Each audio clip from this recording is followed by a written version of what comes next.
네, 박지원 대표입니다. 지난 한 주도 부동산 쪽 관련해서 대통령님의 뭐 여러 가지 말씀도 있으셨고, 또 정부에서도 발표도 하고 뭐 그러고 있습니다. 지난 한 주 뭐 뚫기 전문가인가요? 부동산 쪽에 구멍 뚫기 전문가라고 있는데 그분들의 의견을 들어서도 대책을 잘 세워라라고 하는데 그게 참 표현이 좀 뼈를 때리는 그런 표현이었습니다. 구멍 뚫기 전문가. 저는 이 구멍 뚫기 전문가라고 얘기를 들으면서 씁쓸했습니다. 물론 창이 있으면 방패가 있고 또 그 방패가 그 틈새도 있긴 하죠. 정부에서 아무리 창으로 또 방패로 막아도 뚫는 사람은 뚫는 것 같습니다. 예.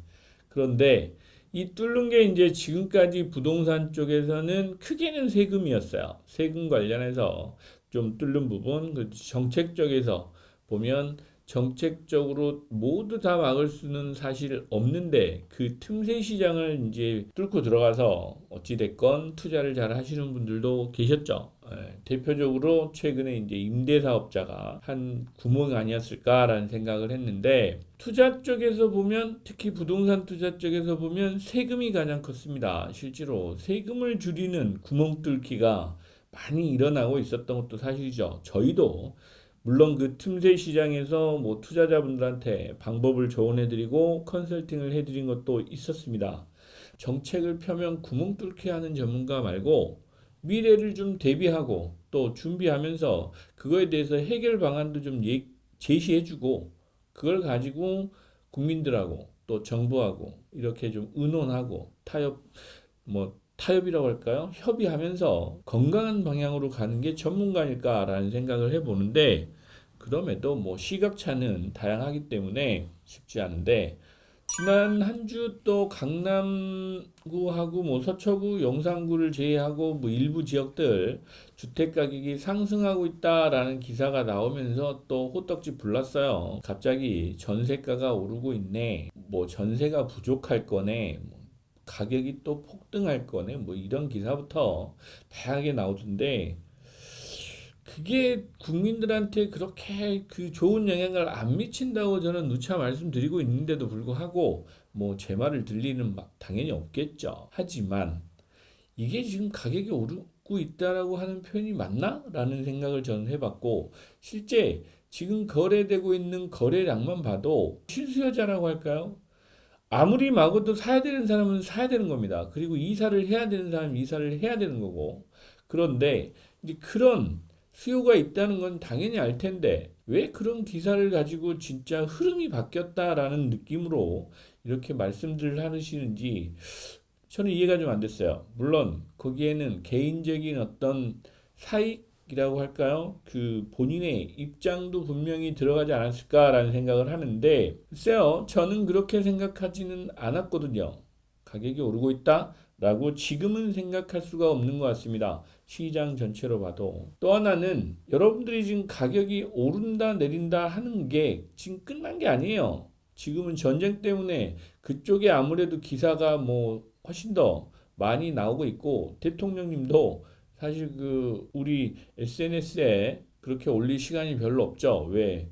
기름 찾으러 다녀야 되고 또 여기저기에서 이런저런 문제들 외교적인 문제도 있고 하니 그거 해결하시느라고 바쁜 것 같고 그렇다고 해서 부동산 쪽의 정책이나 방향이 바뀌었냐? 절대 아니거든요. 예, 그런데 그 틈새를 또 이용해서 그런 또 기사들이 나오는 걸 보고 저는 걱정이 많이 됐습니다. 실제로 그런 어떤 주장, 언론, 뭐 이런 것들이 계속 나오면 일반 국민들은 많이 흔들립니다. 정말 많이 흔들립니다.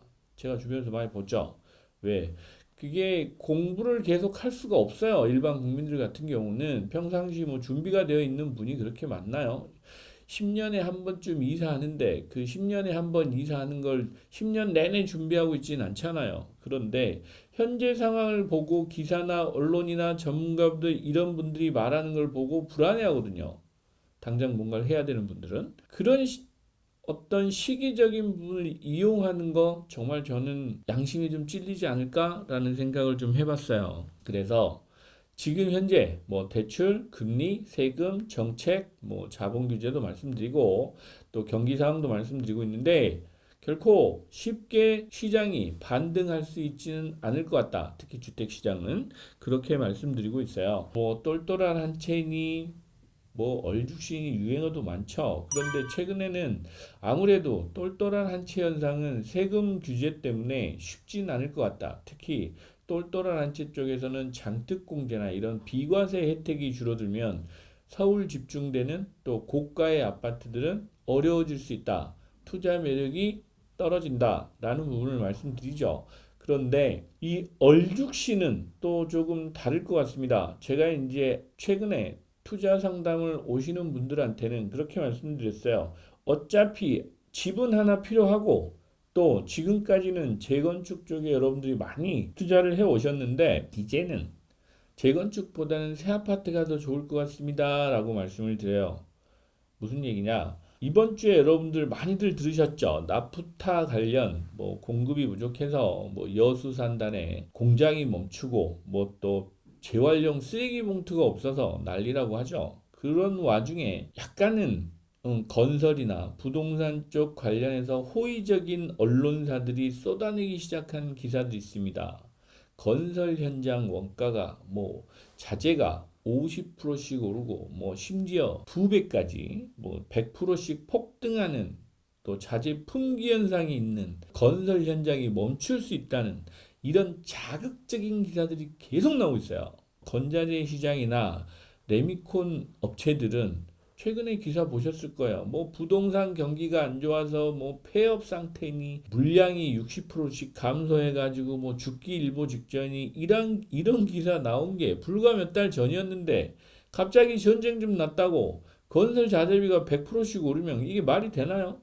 예전에 4, 5년 전이죠. 우크라이나 전쟁, 러우 전쟁이 터지고 나서 많이 올랐죠. 예, 연간 뭐 20% 가까이 올랐어요. 건축비만.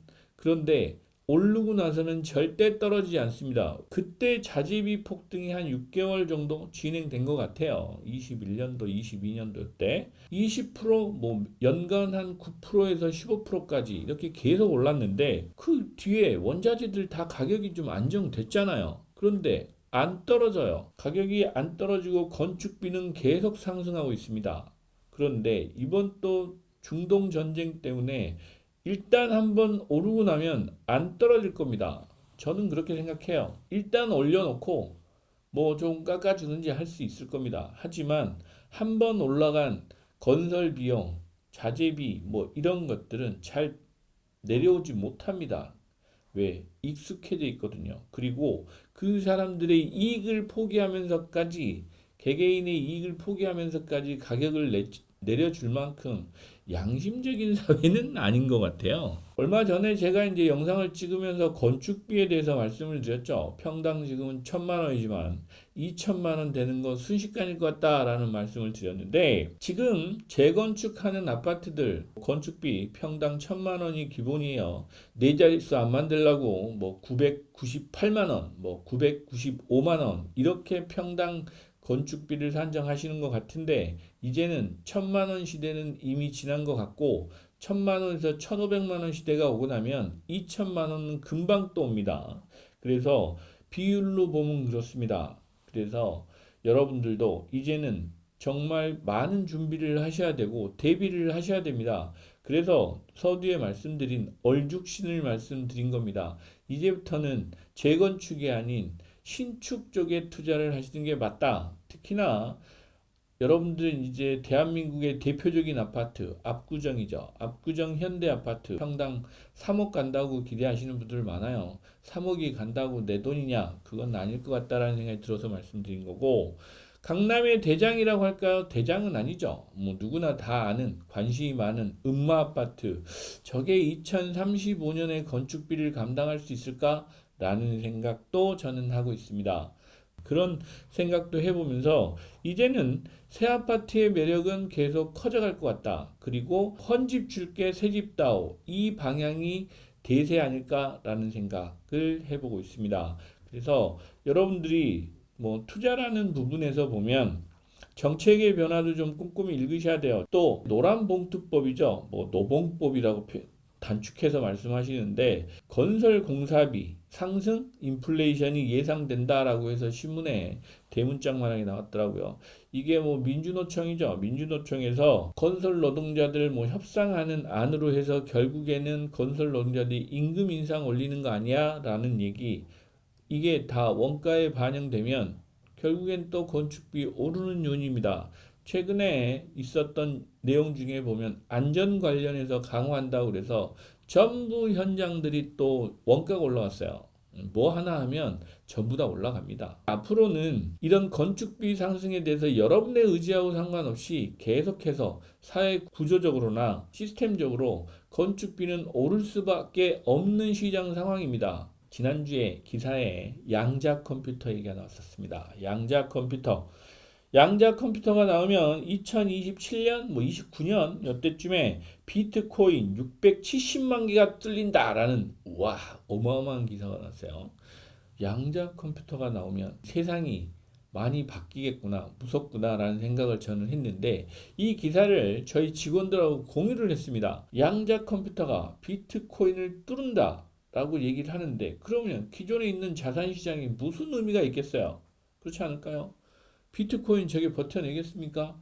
비트코인뿐만 아니고 세상이 바뀌겠다라는 생각을 했고 우리 일반 개인들이 저걸 어떻게 따라가지라는 걱정도 좀 했어요. 그런데 한편으로 또 좀 걱정을 안 했습니다. 세상이 어찌 바뀔지 잘 모르면 그냥 순리대로 사는 게 어찌 보면 방법이겠다라는 생각을 하면서 결론을 냈습니다. 제가 걱정한다고 뭐 이게 세상이 또 많이 바뀔 것 같지도 않아요. 하지만 저는 지금 이 순간 열심히 살아야 되는 것도 맞겠죠. 그래서 오늘 투자는 그냥 열심히 또 버틸 수 있는 만큼만 하자라는 생각으로 오늘 또 마무리를 해보겠습니다. 주관을 가지고 또렷하게 또 저의 방향대로 저의 생각대로 꿋꿋하게 하다 보면 또 길도 보이지 않겠습니까? 그래서 저는 이번 한 주도 제 생각을 잃지 않으면서 끝까지 잘 해보도록 하겠습니다. 지치지 않는 한 주가 되도록 최선을 다해보자가 이번 주에 여러분들한테 드리고 싶은 말씀이었습니다. 감사합니다. 구독, 좋아요, 알림 설정까지 꼭 부탁드립니다.